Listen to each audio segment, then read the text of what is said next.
سلام علیکم عزتمنو. د مراد اوسنۍ خوځه فاطمه ویلي دي چې په ما باندې مراد دغه شانتې غلط کارونه روان کړي دي او په زوره باندې کوي او چې نه کوم د سر د پاسه باندې تمانچه کیږي او راته وایي چې وچ نه دی.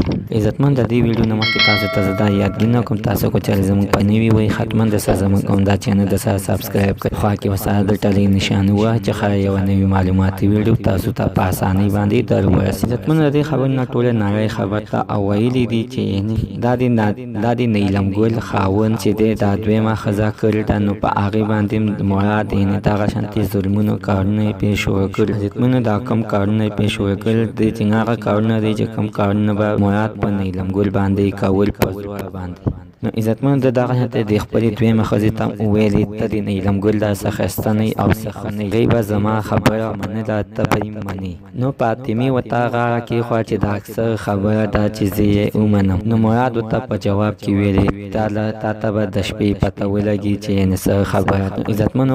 مراد چې دی نو خپلې ښځې له کسان راوستل او فاطمې ته یې ویلې چې دغه خبره ده دې ته غاړه کېږده، دا زموږ رزق او روزي ده. د دې خبرې نه فاطمې انکار وکړو او د مراد د کور نه وتښتېده. بیا یې سمدستي ویډیو وکړه چې مراد ښه سړی نه دی، دا خو یو زناکار دی، په خپلو ښځو باندې زناګانې کوي او په کور ته ولا سړي راولي او پیسې ترې نه اخلي. عزتمنو مراد خپلې دویمه ښځې سره هم دغه شانتې غلط کار وکړو، پردي سړي ورته راولي او چلوي. خو دا یوه ښځه یې ډېره ته پته وه چې دا دغه شانتې غلط کار کوي. د نکاح په ټیم کې دې ورسره لیکل کړو چې زه به ستا غلطه خبره هېڅکله ونه منم. عزتمنو الله تعالی دې دغه شانتې کسان نوس نابود کړي چې دا غلط کارونه دي الله تعالی ختم کړي. نو زموږ نننۍ معلومات ته د دې پورې د نوي معلوماتو لپاره زموږ همدا چینل ته سره سبسکرایب کړئ، خوا کې ورسره د ټلې نښان ووهئ، یوه نوي معلوماتي ویډیو تاسو ته په اسانۍ باندې در ورسي.